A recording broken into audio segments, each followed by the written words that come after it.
The topic is crime and religion, and we're talking to Dr. CPoe4, a psychiatrist in private practice in Nashville, as well as an ordained minister.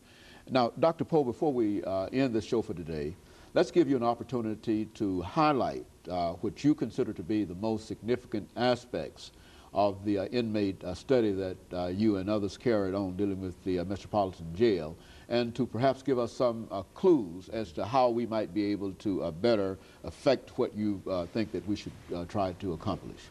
One thing I want to emphasize at this point, Dr. Haney, is that all except one of the inmates that we evaluated had a significant degree or was suffering from a significant degree of self-hate. And that's very, very significant, because oftentimes people see persons who have a history of repetitive criminal behavior as willfully mean.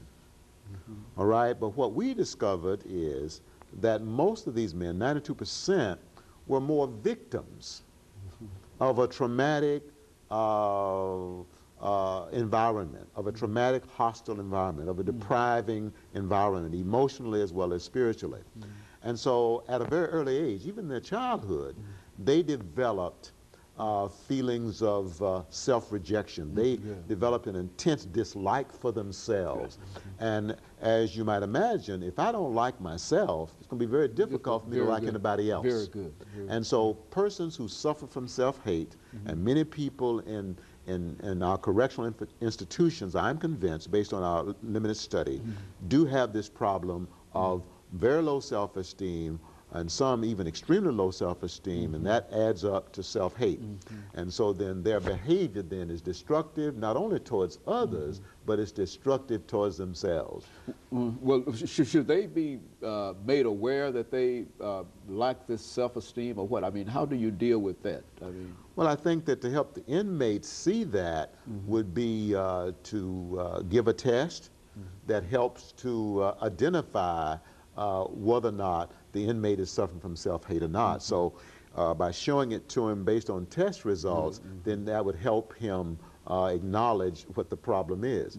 Now, the other thing I want to highlight here is, based on our study of the inmates, we found that the source of their self-hate was primarily a lack of spiritual nurture and guidance in the home, a lack of parental concern, absent fathers from the home, okay? So I would say primarily their self-hate came from the outside, at least initially, but then after it developed, then they became antisocial, they became destructive, so they added to their self-hate, all right?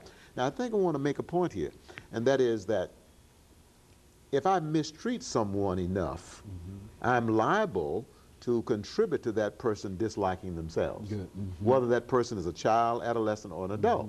There's another way I can arrive at not liking myself if I am abusive of other people, if I mistreat other people consistently, willfully, for pleasure, for self-gain, then I lower my self-esteem.